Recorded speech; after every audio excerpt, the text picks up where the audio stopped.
মাতা সরস্বতীর এমন এক অভিশাপ যার ফল আজও দেবী লক্ষ্মীকে ভোগ করতে হচ্ছে। ব্রহ্মলোকে যখন শান্তি সুরে বীণা বাজাচ্ছে মা দেবী সরস্বতী, হঠাৎ সেখানে উপস্থিত হলেন দেবী লক্ষ্মী। সরস্বতী তখন প্রশ্ন করলেন, দেবী আপনি ব্রহ্মলোকে কেন আসেন না?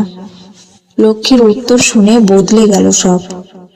জনকল্যাণে ব্যস্ত থাকি বলে সময় পাই না, শুধু বীণা বাজালে আমিও অনেক সময় পেতাম। এই কথা শুনে দুই দেবীর মধ্যে তর্ক শুরু হয়ে গেল। সিদ্ধান্তের জন্য তারা ভগবান বিষ্ণুর কাছে পৌঁছালেন। সেখানে আগে থেকে দেবী গঙ্গা উপস্থিত ছিলেন। লক্ষ্মী বসলেন বিষ্ণুর হৃদয় পাশে, গঙ্গা পেলেন চরণ। কিন্তু সরস্বতী? লক্ষ্মী বললেন, এইখানে আপনার জন্য কোনো স্থান নেই। এই অপমান সরস্বতী সহ্য করতে পারলেন না। ক্রোধ হয়ে তিনি লক্ষ্মীকে অভিশাপ দিলেন, তোমার নিজের গুরুত্বের অহংকার আছে।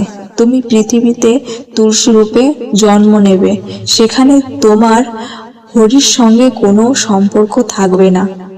তখন ভগবান বিষ্ণু বলেন, এ অভিশাপ নয়, এও এক কল্যাণের লীলা।